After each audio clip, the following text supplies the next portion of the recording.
I remember I went to India when I was 23 in 1970, and I was never going to come back to America. I sold everything I had, and I gave my genes away. Everything was gone. Can you hear me? Okay. Yeah. Yeah. Okay. And I stayed in India for 2.5 years, and then my guru sent me back to America. He said, "You have attachment there. You have to go back." And I couldn't believe it, because really in my heart, I never wanted to come back, and I wanted to stay in India. But I had to come back, so I came back, and it took me a long time to realize what he was talking about. But my whole life and everything that's happened to me in all these many years, because that's how many years? It's almost 50 years now, 49 years since he sent me back. No, 47 years, is what he was talking about when he said, "You have attachment, you have to go back." I thought I could, unconsciously, I thought I could bypass my stuff. I thought I could find a way around it, not have to deal with it, and try to get some bliss state, which I thought was better than what I was feeling, which was pretty true, because I wasn't very happy as a kid. But I thought I could bypass my stuff and go directly to go and collect $200, you know. But it is not possible. So if I have any message to you all and to myself, is to simply deal with what you have to deal with now while you can.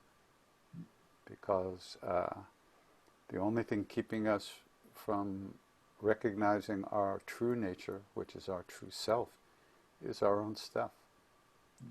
Our own attachments, our own fears, our own shame, our own anger, our own greed, our own selfishness. There's nothing else that's preventing us from recognizing who we are. And when you recognize who you are, then you recognize who everybody else is, because everybody is the same inside. Which is why Maharaji's instructions to us from the very beginning were serve everyone, feed everyone, remember God. Love everyone, serve everyone, remember God. He was a being, is a being, who had completely merged into the universe and recognized the oneness of all life. So if anyone out there feels that they're suffering, we're all suffering.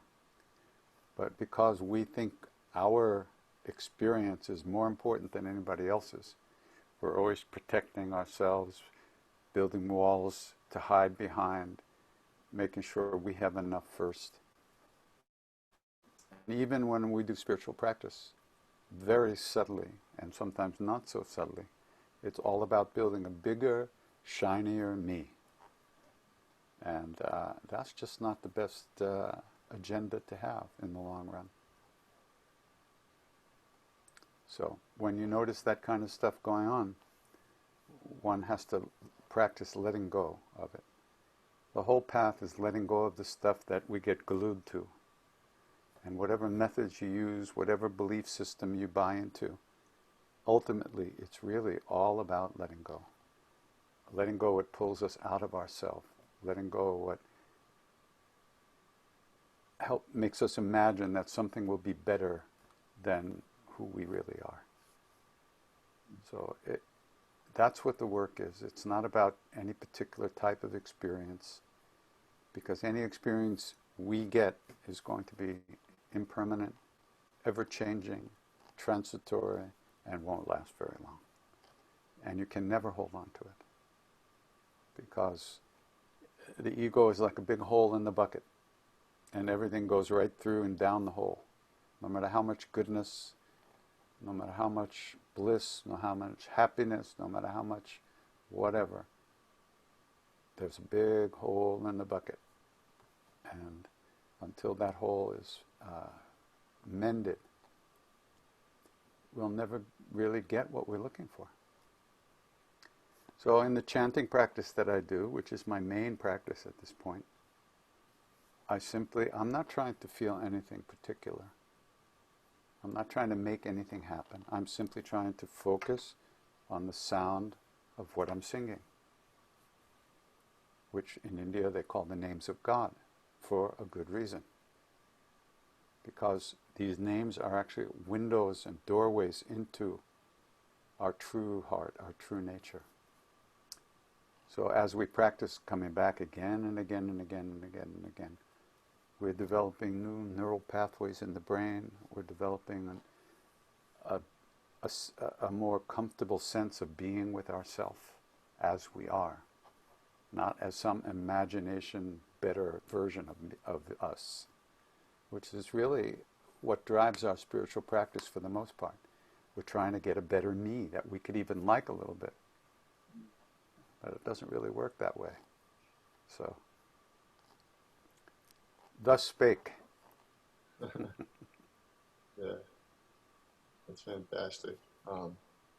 Yeah, so for me personally, I can definitely relate to that. You know, I'm always finding myself trying to, you know, become somebody better than who I am instead of just accepting who I am in this moment. Um, what are like the things that you found most helpful to recognize your blockages? Well, two things. First, the first thing that was life-changing for me was living in India with Indian families who were devotees of Maharaji, Nimkaroli Baba. And just seeing what life could really be like and how it was possible to be living in that love all the time, regardless of where you were or what you were doing. I remember when I was staying in the temple, one of my favorite families came to do their yearly puja, their yearly worship of the Guru. And I remember thinking, you know, what's wrong with these people? They only live like about a half an hour away and they only come a few times a year and he's here. Why don't they come every day? That's where my head was at. They were with him, even if they weren't with him physically. So, but I didn't get that at the time. But that was the point. They had developed that kind of connection that that stayed with them all the time. So seeing that was possible and finally understanding what it was a big thing. A big thing for me. And now, but it's it's not to say that you shouldn't try to feel good and find those pleasant feelings. The problem is that we hold on to them too much and we get attached to them, and then we suffer when they're gone. So it's more of a situation where we should try to keep our eyes open and deal with reality as it's coming to us. And it's very painful to do that. Very painful. Because we're seeing all our stuff, and we're trained also very well to judge ourselves very harshly. And we just, it's a knee-jerk reaction. We don't even notice it anymore. Like, oh, we're so used to putting ourselves down. We're so used to following that program unconsciously that's why we can't look at our stuff, because it hurts so much for us to feel so bad about ourselves. And so that self-loathing and that self-hatred is really a very big issue for Westerners especially. I'll pipe up real quick. Thank you so much, Katie, for being here. Thank you Hi. so much. Super big. I guess my biggest question is how, when you say like to live in that feeling all the time, you see that, I've watched your documentaries. I know how long you've spent through India and all this work that you've done. Do you find still that do you think that it's only reserved for the few to finally be one with the universe? Not even reserved, but it just seems like one, you know what I mean? Like, it seems like everybody's on this journey and there's only a few who have attained the level. Do you think that that's purposeful? That's basically what I'm saying. Purposeful means what?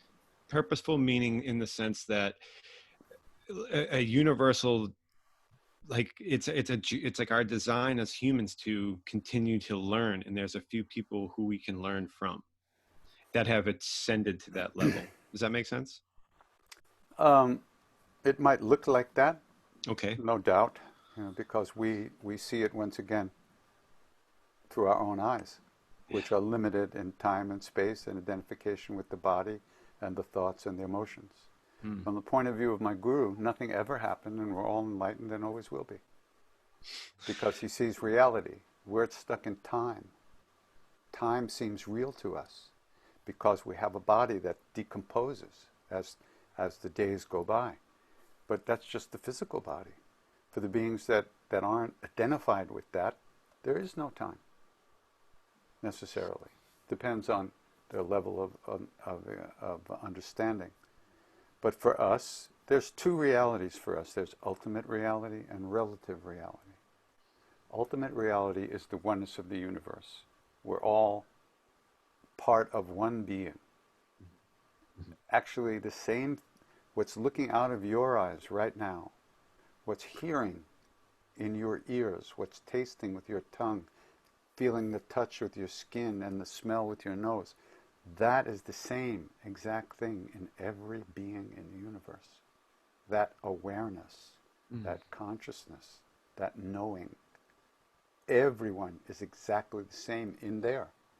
But we're looking out, and we're identified with the stuff that we meet out in the senses and in the thoughts and emotions. So that's why it looks like that to us. That's relative reality. And relative reality has rules. If you play in traffic, you're going to get hit by a car. Right. That's a rule. Stop at the go at the green. That's a rule. Eat well, take care of your body, don't destroy yourself. Those are rules. Those are, ultimate reality has no rules, but we don't know that. So we can't pretend that those no rules apply to us, which many people do. But what we need to do is find a way to bring life and bring even love to all the stuff that is entering our awareness every minute of every day. That's our karma. Everything that happens to us, everyone we meet, everyone we pass in the street. Some people just pass, you don't even see them. Some people pass, you notice them. Some people pass, you marry them. It's all depending on karma. Yeah. And what previous karmas you had with those beings. So honoring the karmas, living fully with them without fear, without anxiety, and with a sense of understanding that this is what it is. I have to deal with this. There are no mistakes, unfortunately. From our point of view, it appears that there are very terrible things that happen to people, but we don't see the causes and conditions that created that. And so we judge it according to our own limited delusional understanding, which is perfectly understandable. So that's why letting go is such an important thing. Because here you are, Sri Ram, Jai Ram, Jai Jai Ram, and then you're gone for 20 minutes imagining what it's going to be like when you can get home and have some ice cream and sit down with TV and watch a movie, and then, Sri Ram, Jai Ram, Jai Jai Ram. Right? A lifetime can go by. For most people it does, and they never know they're here for a second. So just imagine, just bow to the fact that we're even interested in this stuff in the slightest, because that's also a result of karma. And we need to honor that, respect it, and try to understand what that means in our daily, everyday life. There's no other planet to live on at this point. There is nowhere to go. I say that all the time. This is it. Yeah. We say it, but it's an awareness that can deepen. Right now we say it means this. But 10 years from now we say it might mean a whole other thing to us. So it's not that it's not correct, it's just not inclusive enough and deep enough. But that happens. You know, spiritual life is a ripening process. It's not, I never learned a fucking thing. Not one in my life. But I've been surrounded by so many incredible suns and light and goodness and love that it's just ripened me a little bit, and really a little bit. So, and that's what practice does. It ripens us. It plants seeds within us that grow for the things that we want, that we need. So, yeah. So, if we're even interested in this stuff at all, it's amazing. Yeah. Where did that come from? My parents, they were good people, but they had no interest in this. None. My grandparents, nobody in my family. But I had one saint, one aunt who was considered to be a saint because she didn't complain. It's just that everybody else was happy about that, I'm sure. Yeah, that was our quality. You know, the That's a quality good quality. was saintliness, you know, in Yeah, my family. that's So, beautiful. I definitely, most people do not even realize they're here, not even for 1 second. yeah, you get That born, you graduate high school, you drink some beer, and you're gone. that's That's it. wild, man. You struck a chord with me on that one because it definitely, I had that immediate feeling of moments when I have felt here. Yeah. And well, like you said, then you slip back and you go, oh, hey, later, and this and that, and I want to eat some ice cream. Yeah. Yeah, wow. And here's an interesting thing is that your personal will, like, I'm going to do this, that can't make that happen, being here. You only get here by letting go of the things that take you away. There's nothing to hold on to. There's no place to put a stake in the ground and hold on. I'm going to hold on to here. Oh, you're gone already.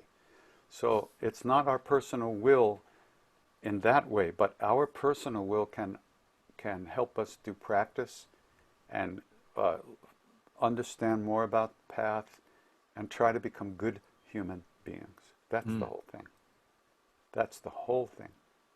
There's nothing else to be. When you're a different type of being, then you would try to be the best type of being that is. Right now, regardless of what happened to us and what we've been trained to think and believe about ourselves and about other people, regardless of how angry we are at having been hurt and betrayed by so many different things in life, we need to find a way to become good human beings, to recognize that, and to recognize it in everyone, and forgive ourselves also. Big thing. Totally amazing. Yeah, I agree. I don't want to take, I could keep talking to you forever. So I'm going to let somebody else do it. But thank you so much, KD. Thank you. No problem. Thank you. Krista with a hand up. Krishna. So grateful to have you here. One thing that I was thinking, I love how you referenced your guru as a being, even though he's passed on from his body, that he's, still a presence. And after watching your documentary, I felt really called to, kind of like study or follow, or maybe do like a little bit more research to connect with that presence, that awareness, that kind of, like you said, the melting with the universe. What would you recommend if someone wanted to learn from that guru's energy? Would you just call upon that and invite it into your life? Or maybe is there a book, or what would you recommend to connect with that energy? Well, all of the above. Yeah, I mean, it's good to read. There's a few books about him, not very much, not very many. One is a book that Ram Dass put together years ago called Miracle of Love. Yeah. And then there's two other books. Oh, there's 4 more books. One of them is called Love Everyone by Parvati Marcus, Markus. And she took all us old people, our diaries from those days with Maharaji, and she recreated like what it was like sitting with him, hanging out with him. It's fantastic, yeah. There's another great book called Sometimes Brilliant. I don't know if you know this, but until not too long ago, smallpox was one of the greatest destroyers of life and creators of suffering that the world had ever known. And there were hundreds and hundreds of thousands of people every year that died from smallpox. So in the book Sometimes Brilliant, my friend Larry Brilliant, that's his name, writes about how Maharaji sent him to work for the United Nations Health Organization and kept telling them to go down there till he got a job, and actually that led to the eradication of smallpox. There is no more smallpox in the world at this point. It's gone. And the story is extraordinary, and there's a lot about Maharaji in there, and you get a real sense for how he was and is in the world. It's, he wasn't a teacher, he didn't write books, he didn't initiate people, he didn't give lectures. He's just answered the phone when it rang. He just changed your life. He was what they call a siddha, which is, he just rearranged your karmas and created situations for us to blossom that would have destroyed us previously. And he didn't ask you if it was okay. That's the nice part about it. He just did it. You find out 30 years later something happened. I went, oh, really? So read about him and get a feel for him, and he's not somewhere else. We're the ones who aren't here. The great beings are right here all the time. So when we get here, we'll be with them. Thank you. You're welcome. Thank you for that, Kristen. Mike, go ahead, buddy. Hey, Katie, thank you for being here.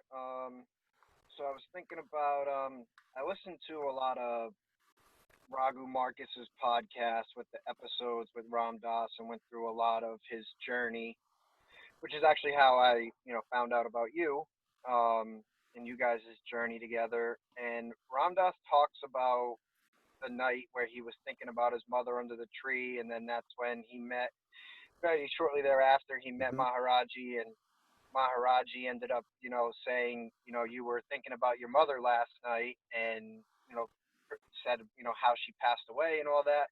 And Ram Dass talks about that moment where his mind was blown open. And I was just curious to hear maybe something from you that, was there a moment in time with Maharaji or a series of moments or whatever where he blew your mind and just kind of broke down that mental barrier that I think a lot of us, well, I know that I still have with this whole process. So, Yeah. pass it on to you. Well, it's very hard to recognize this, but for the most part, our minds have already been blown. You see, Ram Dass wasn't really interested in this stuff at all. He was a Harvard-trained psychiatrist or psychotherapist, psychoanalyst. He was a professor. He was an intellectual. He needed the acid to blow his head open. And then when he met Maharaji, even that changed his whole life. Most of us we've already been shot out of the cannon, and our eyes are open and go like, oh, what's going on here? But it's already happened. It's just now a question of getting comfortable with it in a way. He wasn't interested in this stuff. He didn't want to meet a guru. He didn't want to do anything. He didn't meditate. He didn't do anything. But at that moment when Maharaji said to him, your mother, she died. She got very big here, and he put his hand over his area here before she died. And Ram Dass said, yes. Then Maharaji said, spleen in English. He didn't speak English. And when he said that, Ram Dass totally fell apart. And it was just like the balloon burst, So, actually my moment happened happened. I had two experiences that changed my life, and both of them were long after Maharaji had left the body, as far as I could tell that he left the body. You know, so that happened to me in India in 1984, which is 11 years later, and then another 11 years later in 1995. Both of those experiences really saved my life and changed it without any. Yeah, I was at a very low place in both of those, at both of those times, and they just blew my head open totally.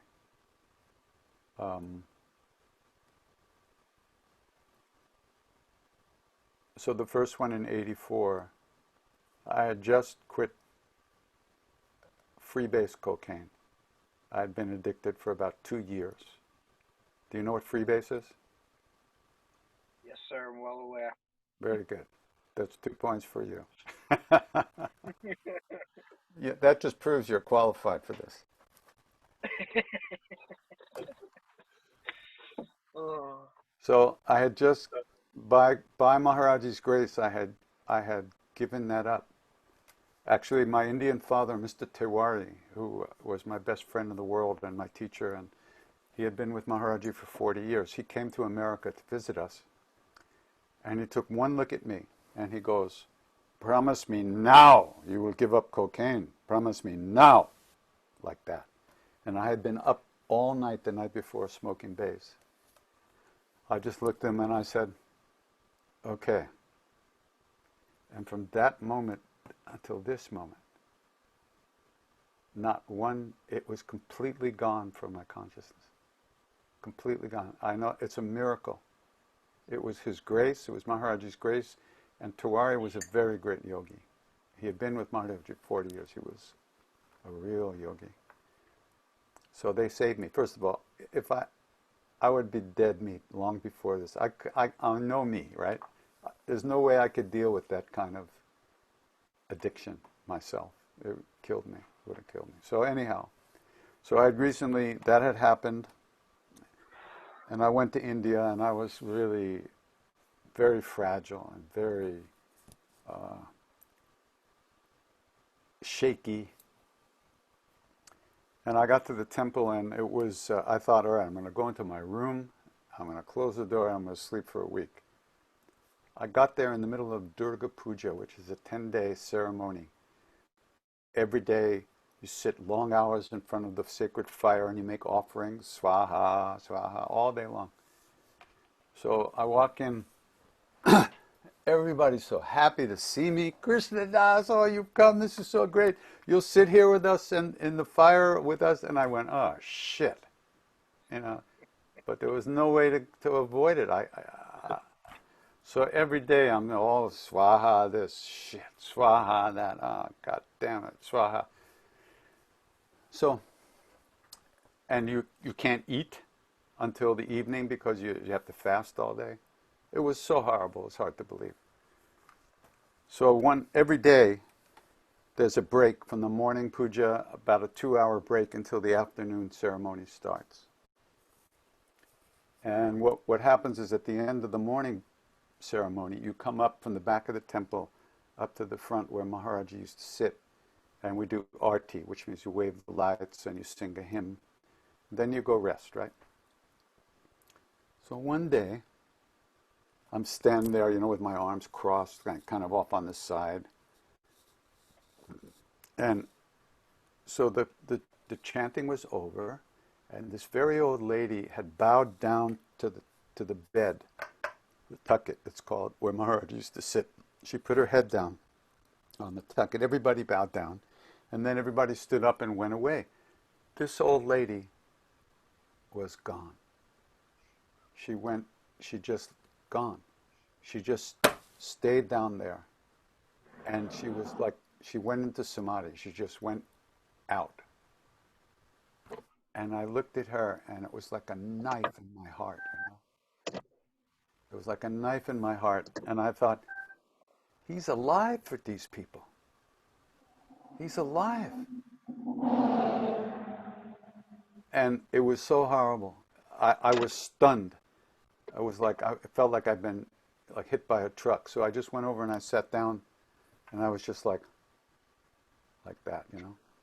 And then Maharaji had a very, very great devotee named Siddhima, and she saw me sitting there, and she sent for me.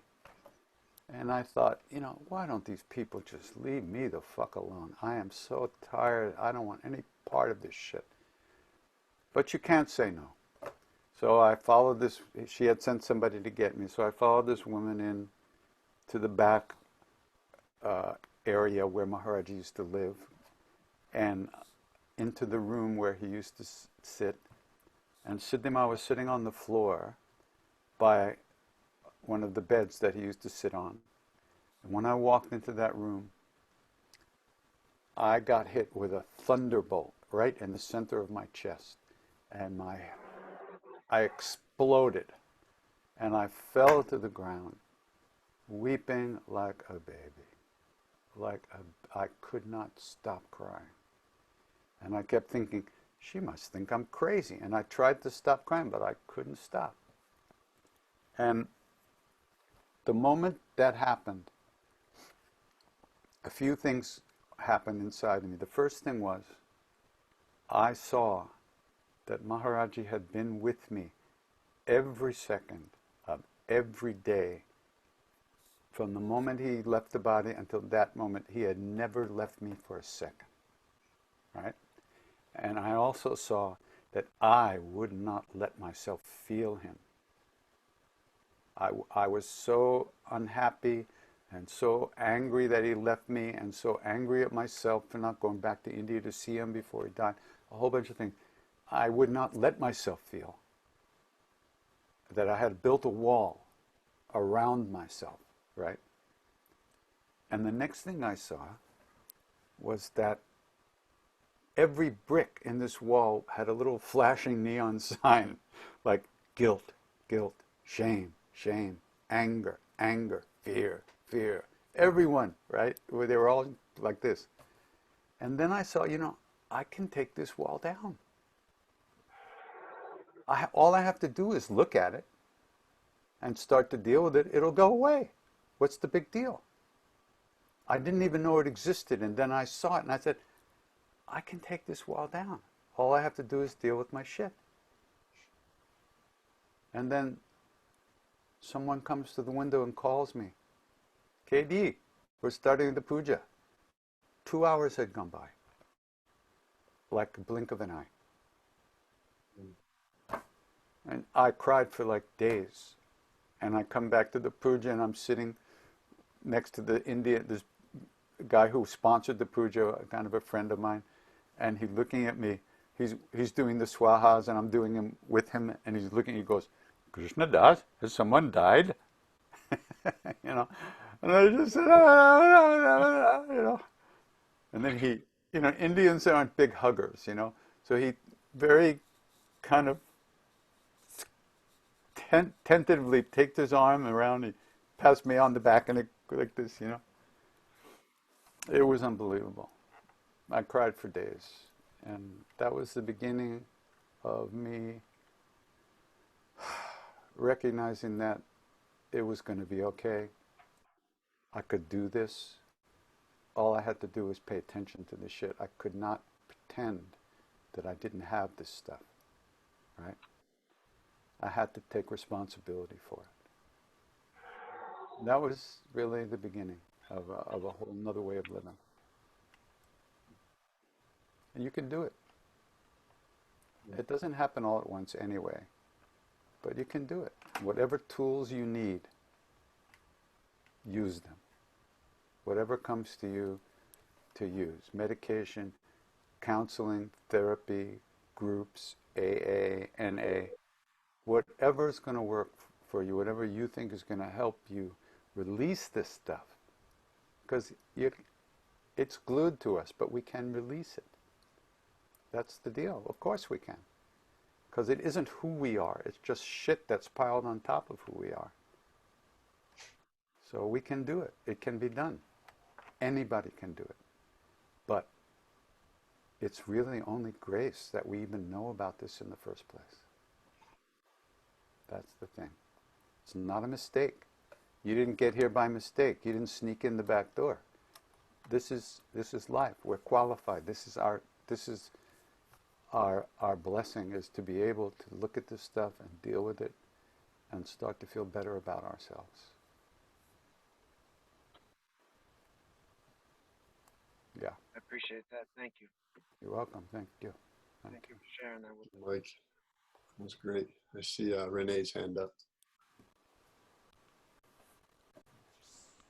Hi, KD. Thank you so much for that wonderful story. And like I was writing in the chat, and I don't know if you can see, but you are the first speaker that we've had that I literally, my energy is just vibrating. Like I'm getting goosebumps because my soul, for some reason, extremely resonates with you. And that is the most amazing feeling. I've been following you now for probably, I want to say it was weird because of how everything kind of connects. Few months prior to Kyle announcing that you would be speaking, I had found you on YouTube inadvertently, looking for Om chants. Om And chants. yeah, you know, just to kind of go through meditations with, and then I found your music, and I have been hooked since. And I blast your music in the car with the windows down, people looking at me like I'm a nut job, but you know what? That's cool. I don't care. You know, and I'm very observant with things. And I noticed that you wear red a lot. Like, is there a reason behind you wearing red? Yeah, there is. Okay. I'm sorry. I'm wicked observant when it comes. I'm like, That's okay. Okay. Yeah. So back in 1972, when I was living in the temple with Maharaji, it's a long story. You know, I wrote a book called Chants of a Lifetime, Chants. So all these stories are in that book in more detail. So you might enjoy that. So, but I was living in the temple, and a whole bunch of things happened, and I was basically having like a complete meltdown, a total nervous breakdown. And he put me back together, and then he says to me, he said, "You're Hanuman. You have to wear red." He said, "Change all your clothes, dye all your clothes red, even your underwear," he said. Wow. So I had to dye everything red. Now I'm just keep it to the T-shirt, you know. That's the thing.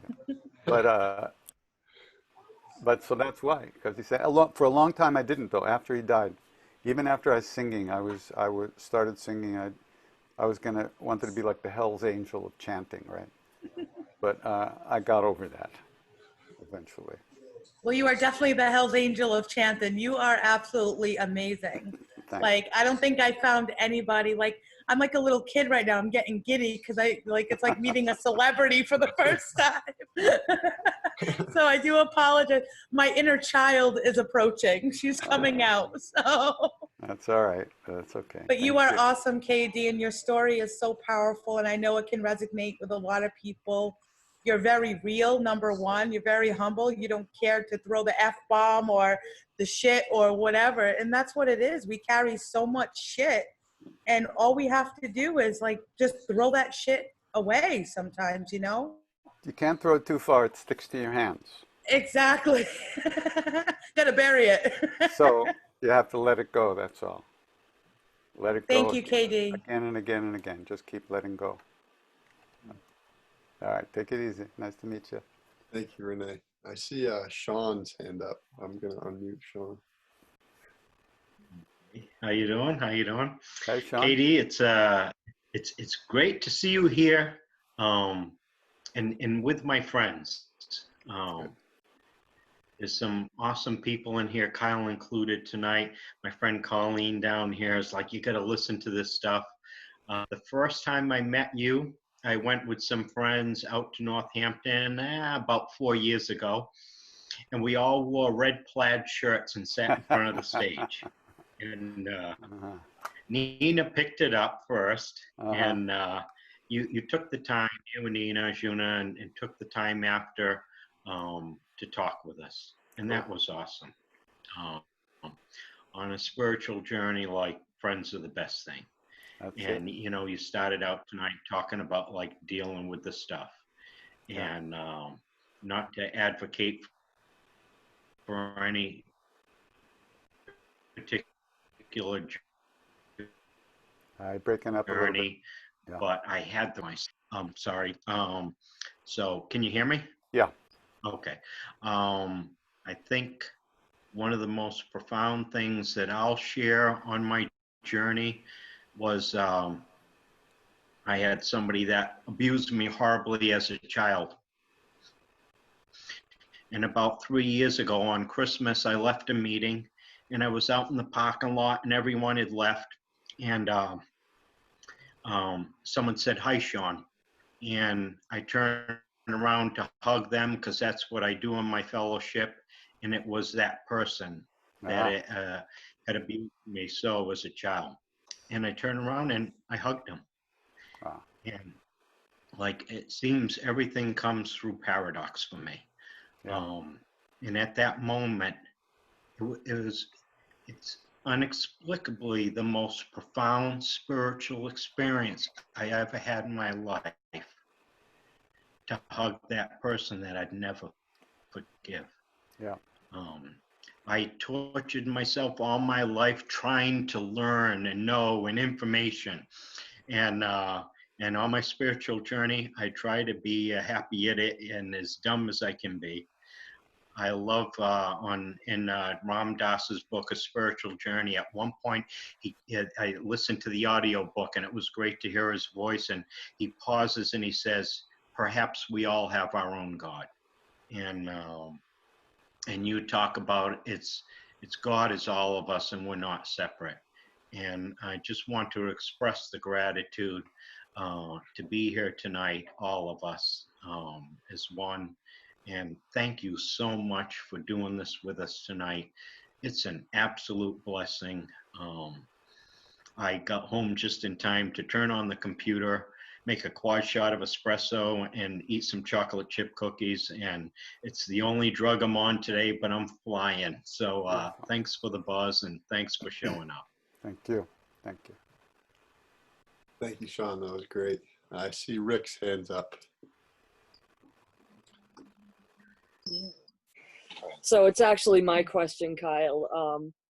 Katie, thank you so much for being here with us. I was really wondering if you had any idea when you were going to be able to perform for us again, because we all really look forward to seeing you in person. Yeah. It doesn't look like it's going to be too soon. Ugh. Yeah. I would say really, reality-wise, it could be a year before I could get back on the road. Ugh.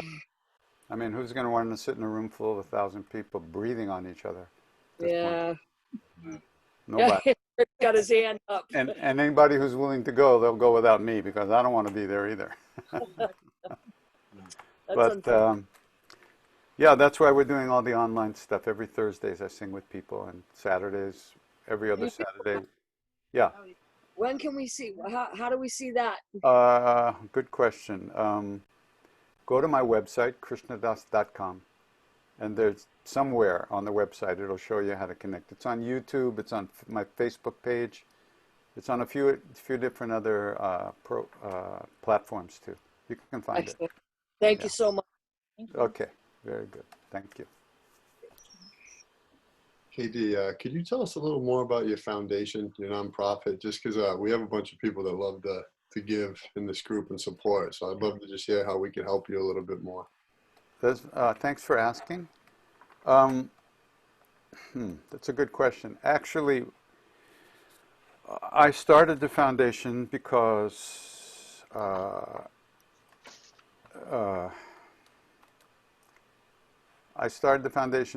I had so many friends out there that were really under the radar doing things, little things. Like I have a friend who goes to Old Delhi and teaches body movement to old Muslim ladies. You know, she's like her own thing. She doesn't get funding. I have other people working with trafficking, young girl trafficking in Nepal and Delhi. different things around the world that really are under the radar. So I started that foundation that if money came to me, if people wanted to help those situations, they could give to the foundation and get a tax break. In the present time, I have to say, we're we're still trying to do what we can for people, but we're also feeling the pinch very badly. So we have to pay our mortgages and keep the team alive that creates all the stuff that I do. You know, Nina, my assistant, and she has 2 assistants, and my daughter does the web store. So right now, if anybody did want to make any kind of donation, it's better to make it to Krishna Das Music or Pilgrim or me personally. But I'm sure that the foundation will, you know, we're keeping it alive, and we'll try to do what we can for people when we can. But if we're not eating, what are we going to do? You know, so it's like that. It's like that. But there's so many people doing good things in the world. It's extraordinary. I mean, doing things that I could never do. So, and I know so many of them from the old days in India and people I meet. So that's why we started it, and we'll keep it going. So if you want to donate to that, that's fine. But if you want to help me, that's also fine. It's up to you. How would we do that, KD? Well, that's a good question. I don't even know. Let me text somebody and see if I can find out for you. Yeah, you can let me know, and we have a group that I can post it to as well. Okay, we'll do that. Yeah. I'll do that, yeah, because I think there'd be people that would love to support you, you know. Yeah, it's not required, but of course it's very much appreciated. 100%.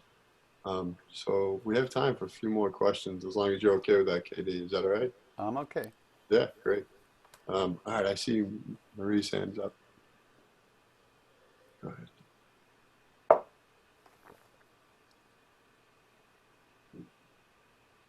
Oh, you're muted. You gotta unmute. There you go. You're good. Okay. Hi, Katie. Thank you very much for doing your Earth Walk now and helping so many people. I want to ask a question about, you mentioned earlier that all the great beings are right here and that we have to be here more in the now. And then at the same time, we are the world in the situation now that it just feels to me as if, of course, we can meet like this on the internet and you can still chant, but aren't we perhaps being asked to start linking in another dimension, that we start reaching out and being very present for each other? I don't know how to say it, on a deeper level or on another dimension where all those great beings are, because we're kind of there too, aren't we? And if you think like that, how could we do that? I have to say that you're meeting on the internet. what was that? Start meeting on the internet instead of the internet. Well, even though we are not together in the physical plane, we are together on a vibrational plane. We are together in our hearts at this space. We're sharing psychic space. And all the teachers that I know, they say it's just the same as being together with a physical person. When you're plugged in like this, you're plugged in. So it's just that we've been trained not to accept that, you know, not to believe that, that's all. So if you get rid of your disbelief, you'll be fine. And you'll be connected, just as connected as you ever were or will be. So it's a question of a mental state, really, and allowing yourself to recognize that we are meeting, in fact. And that's why Maharaji doesn't need the internet, he doesn't need a phone, he doesn't need to be in the same place. And that's why he used to say, my mantra is go away. Because he didn't need you to be there. He's everywhere. The great beings are everywhere all the time because there is no time and space for them. They're beyond that. They're present everywhere. So we are not, obviously. But that doesn't mean they can't do for us what they have to do at any time. And they do. So, but from our side, you know, Maharaji used to say, he said, once I take your hand, I never let go, even when you let go of mine. So, once he takes your hand, once you've connected to one of these great beings, they never go away. They never leave you.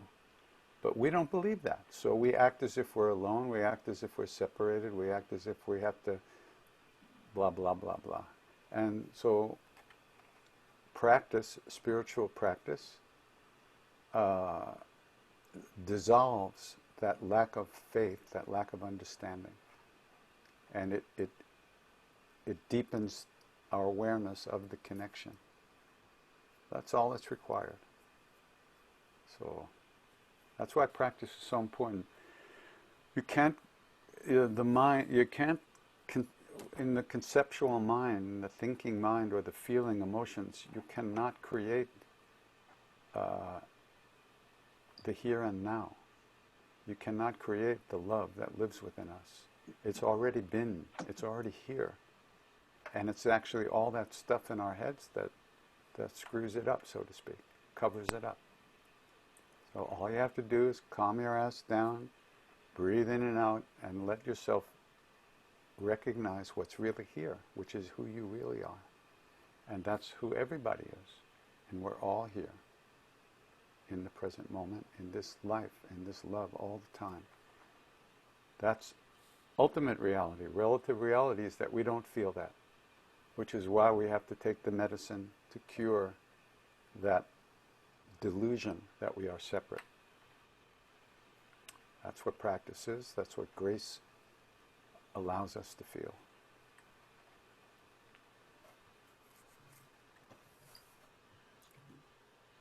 Oh, I see Leanne with her hand up.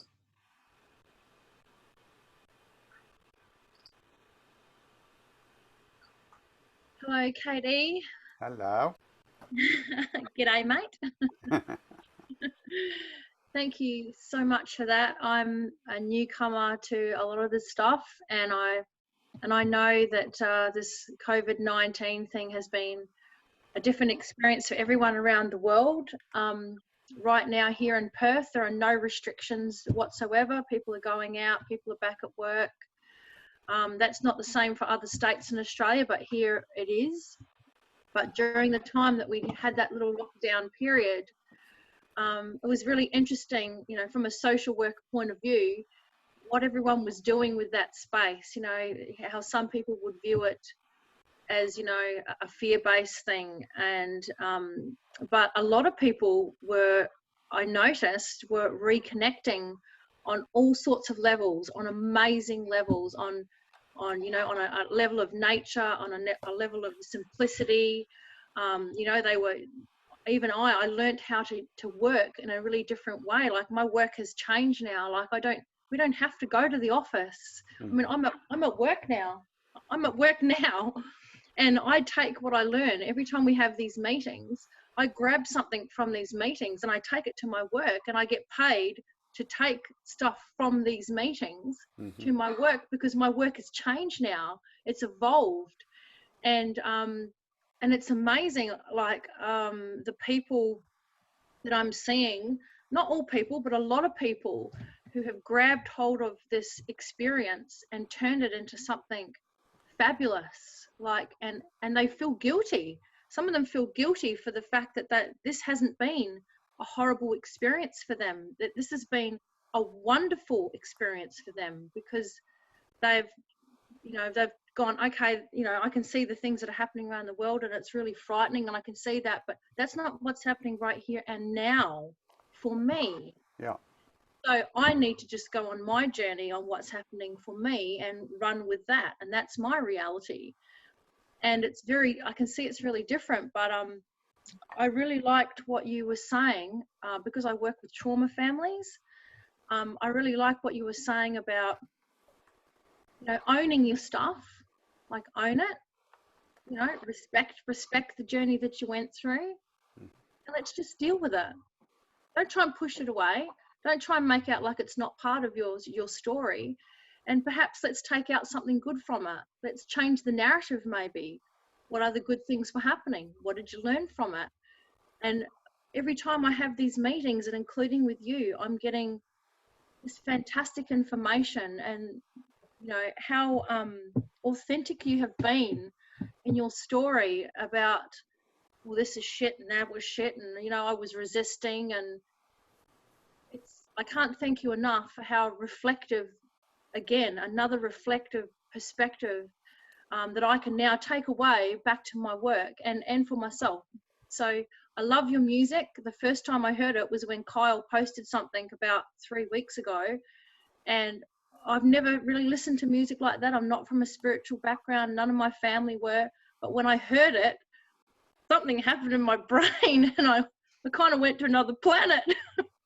And I was like, holy moly, who's this guy? So I'm going to be looking a little bit more. And thank you so very much for sharing your story, because I feel extremely blessed today. So thank you so much. Thank you very, very much. When you find out who I am, let me know, okay? I will. I'll get back to you on that. All right. Thank you so much. Thank you. Thank you. Thank you, Leanne. Let's see. Who else got the hand up there? Anybody see anyone with a hand up? All right. Yeah.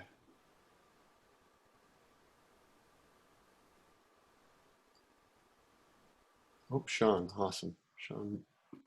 Go ahead, Sean. Hey, Katie, thanks for being here, man. Gratitude for sharing some of your wisdom with us. I find myself in and out of that knowingness that you talked about.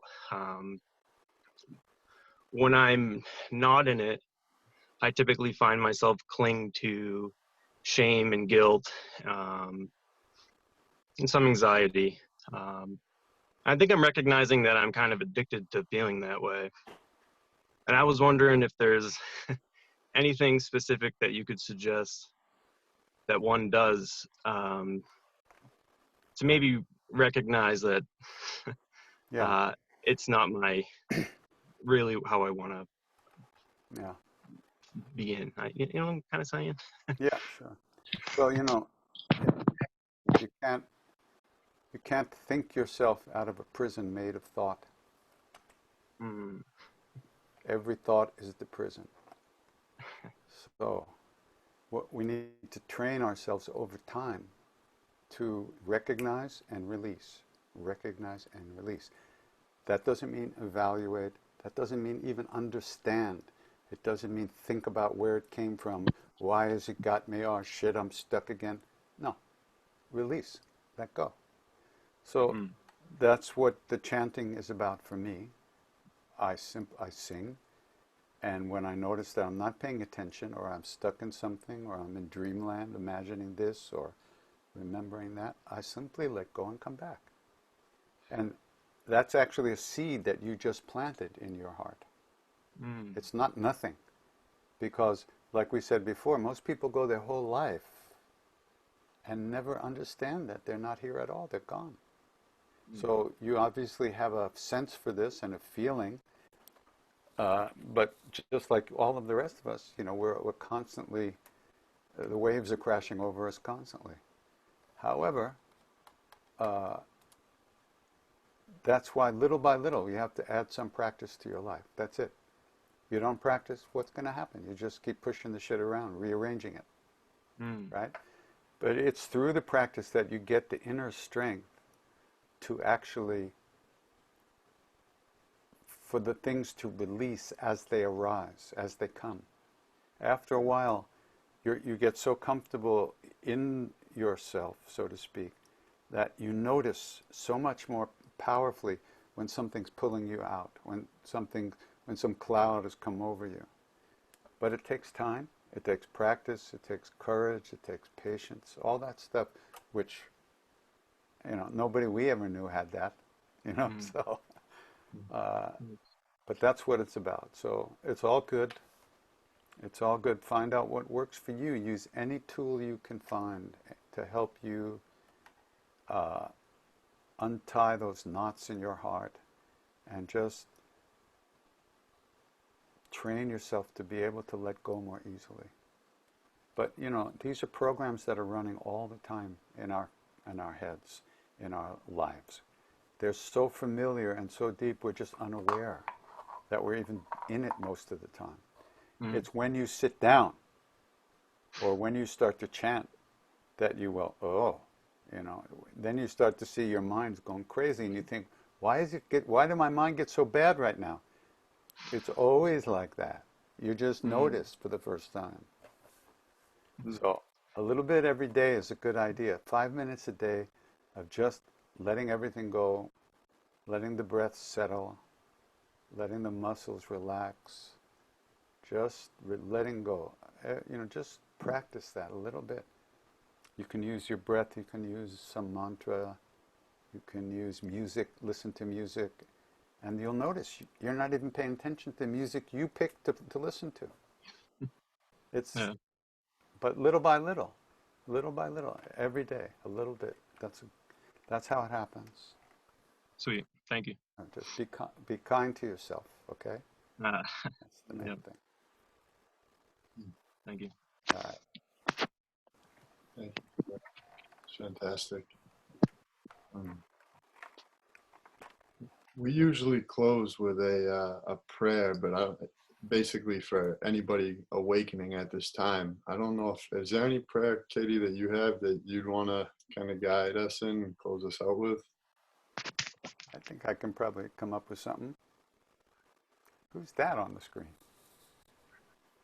Pretty little dog. I'm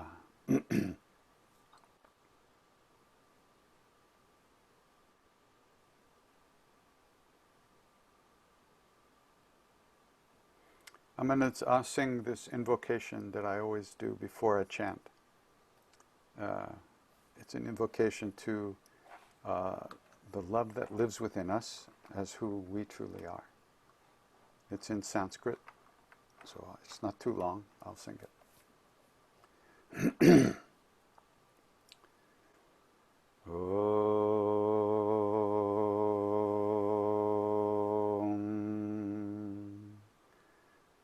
Pranavam Bhavanakuma Kalabana Pavaka Gyanagan Jasu Hridayagar Vasin Ram Sarachapadhar Atulita Baladhamam Himashela Badeham Tanujavana Krishanam Jnaninam Graganyam Sakalagunanadhanam Panaranamadisham Raghupati Priya Bhaktam Vatajatam Namami Goshpadi Krutavadisham Mashiki Kritarakshasam Ramayana Mahamalaratnam Vande Nilatmajam Anjananandaram Viram Janaki Shokanashanam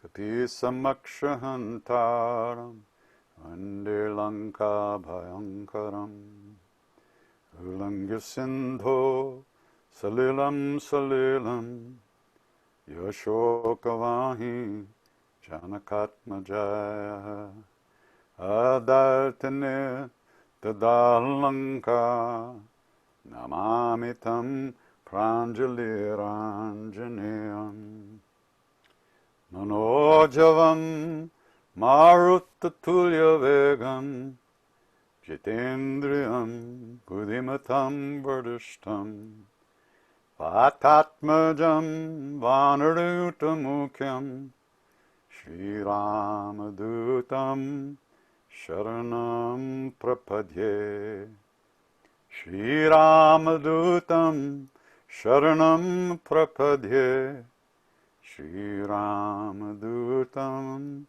Sharanam Prapadye Anjane Matipatalanam Kanchanadrikamani avigraham Parijata taramula vasanam Bhavayami pavamananandanam Yatra yatra raghunatha kirtanam Tatra tatra kritamastakanjalim Vashpavari paripurna lochanam Martinamat rakshasantakam Bolo Bajranga Bali Hanuman ki jai.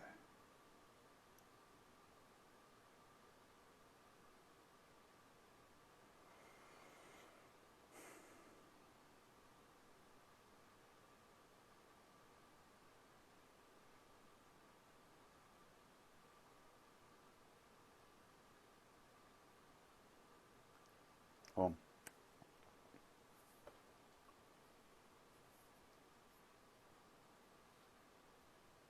Great hanging with you guys. Thank you so much for inviting me.